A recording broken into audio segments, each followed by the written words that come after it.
साने गुरुजी आज असते तर ह्या काळात रील बनवणारे, उद्धट, तंबाखू खाणारे मुलांना त्यांनी कसे हाताळले असते, असे अजून खूप उदाहरण घेऊन बनवलेले नाटक द मा मिरासदार यांच्या लेखणीतून घेतलेला विषय शिकायला गेलो एक.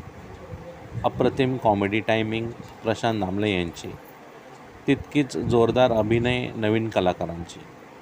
हा बनवतो एक तुफानी नाटक, धमाल, पैसा वसूल, शिकायला गेलो एक. हो, आणि हे जे आपण पाहत आहे हा एक शेवटचा प्रक्षेपण आहे, जे प्रशांत दामले यांनी गप्पा मारल्या आहेत. गप्पा थेट प्रेक्षकांसोबत. ह्यानंतर मी पाहणार आहे पुढच्या महिन्यात एक मराठी कॉमेडी नाटक MSJ कलाकार यांनी बसवलेले थेट तुमच्या घरातून.